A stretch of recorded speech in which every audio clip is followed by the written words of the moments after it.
ಆತ್ಮೀಯ H16 news ಅರ್ಥಾತ್ ಸೀತಾರಾಮ್ಗೆ ಸ್ವಾಗತ. ನಾನು ನಿಮ್ಮವ MI ಅಥವಾ ಮಲ್ಲಪ್ಪ ಜೋತವ. ಅದು ಬೇರೆ.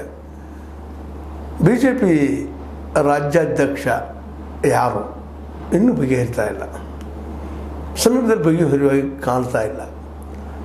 ಇನ್ನು 10 ದಿನದಲ್ಲಿ ಮುಗೀತದೆ ಅಂತೇಳಿ ಕೆಲವೊಂದಿಷ್ಟು ಮೂಲಗಳಿಂದ ಹೊರಗೆ ಬರ್ತಾ ಇದೆ. ಹಾಗಾಗಿ ಇವರು ಬದಲಾಗ್ತಾರ ಅದು ಖಚಿತ ಇಲ್ಲ. ಇನ್ನೂ ಚರ್ಚೆ ಹಂತದಲ್ಲಿ ನಡೆದು ರೆಬೆಲ್ಸ್ ಅಂದರೆ ನಮ್ಮ ಯತ್ನಾಳ್ ಬಣ, ಎದುರಾಳಿ ನಮ್ಮ ಯಡಿಯೂರಪ್ಪರ ಬಣ, ಅದು ವಿಜಯೇಂದ್ರ ಬಣ, ಚಿಕ್ಕಾಟಂತೆ ಮುಗುರು ಮುಟ್ಟದ. ಇವರು ಬಿಡ್ತಾ ಇಲ್ಲ, ಅವರು ಬಿಡ್ತಾ ಇಲ್ಲ. ಇವರು ಜಗ್ತಾ ಇದ್ದಾರೆ, ಅವರು ಜಗ್ತಾ ಇದ್ದಾರೆ. ಆದರೆ ಹೈಕಮಾಂಡ್ ಇಷ್ಟು ಮುಗಿಸ್ಬೇಕಾಗಿದ್ದು ಸಾಕಷ್ಟು ಹೇಳಿದ್ದೀವಿ. ಇದನ್ನು ಅದು ಇನ್ನೂ ಹಂಗೆ ಮುಂದುವರಿತಾನ ನಡೆದ. ಆಲ್ರೆಡಿ ಒಂದು ಏನಪ್ಪ ಅಂತಂದ್ರೆ ಯತ್ನಾಳ್ ಧ್ವನಿ ಒಂದು ಸ್ವಲ್ಪ ಕಡಿಮೆ ಆಗ್ಯದ, ಮೊದಲಿನ ರಭಸ ಸಿಗಿಲ್ಲ. ಮತ್ತು ನಾಲಿಗೆ ಮೇಲೆ ಹಿಡಿತಿಲ್ಲ ಅನ್ನೋದು ಈಗಾಗಲೇ ಹಲವು ಸಲ ನಾವು ಚರ್ಚೆ ಮಾಡಿದ್ದೀವಿ. ಅದನ್ನು ರಾಜಕಾರಣದಲ್ಲಿ ಬೇಕು, ಮಾತು ಬೇಕು, ಜೋರಾಗಿ ಮಾತಾಡ್ತಾ ಇರಬೇಕು, ಸತ್ಯಗಳು ಹೇಳಿಕ್ಕೆ ಪ್ರಯತ್ನ ಮಾಡಬೇಕು, ಅದೆಲ್ಲ ಸತ್ಯನ ಬೇಕಾದ್ದನ. ಆದರೆ ಅತಿಯಾದಾಗ ಅಮೃತ ವಿಷಯ ಆಗ್ತದಂತ.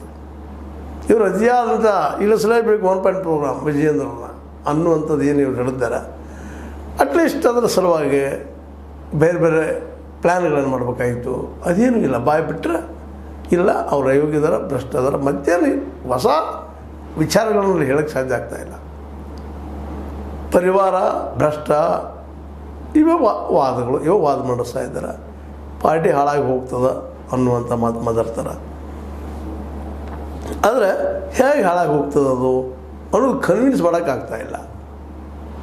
ಯಾಕಂದರೆ ಕನ್ವಿನ್ಸ್ ಮಾಡಿದರೆ ಎಷ್ಟರಲ್ಲೇ BJP ಅವ್ರನ್ನ ತೆಗೆದು ಹಾಕಿಬಿಡ್ತದೆ.